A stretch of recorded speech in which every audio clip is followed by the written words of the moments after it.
Tini bo haino haino rok jottono lamsogo sini chukhani khorang YouTube channel o. Tini bo tai kaisa rwchabmung norokni bwskango ang rwchabui khnarnai. O rwchabmung ongkha langma tongsak o Bible no kwrak khe rwmui tongnai.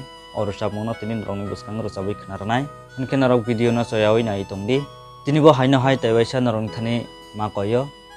Tini channel no tabukbo jara subscribe khlaiyako khe tabukno subscribe khlairdi. Tei jara subscribe khlaijarok no belai belai kheno Hambai. Phaidin ke khnalayano rwchabmung.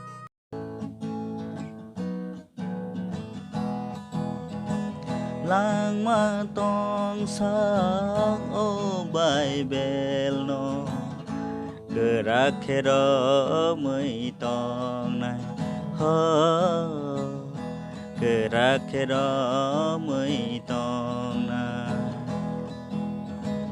langma tongsak o Bible no gerak khero mui tong nai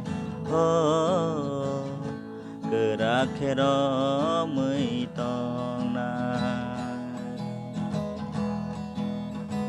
Bible se sing no lama phunugo Bible se sing no himna phurungo Jisuni lama o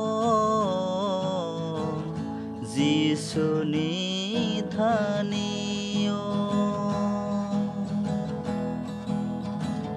Bible se singno lama phunugo Bible se singno himna phurungo Jisuni lama o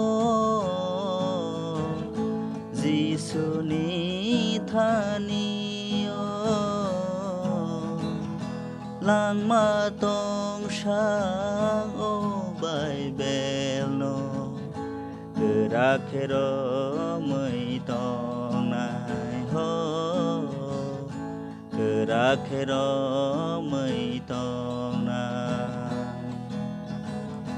langma tongsak o Bible no gerak khero mui tong nai ho gerak khero mui tong nai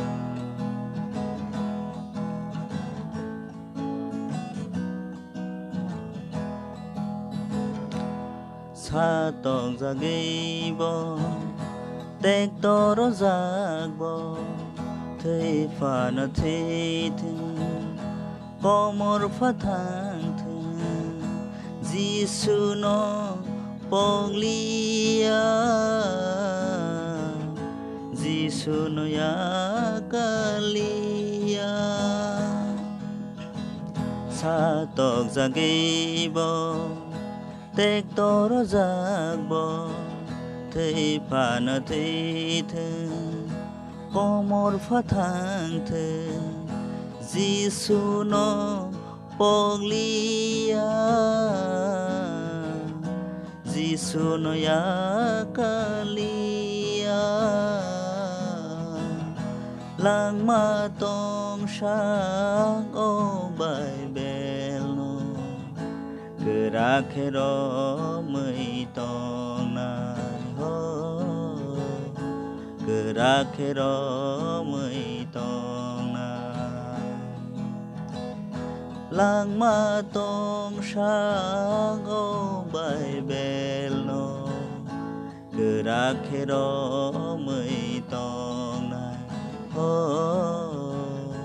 gerak khero mui tong nai ho gerak khero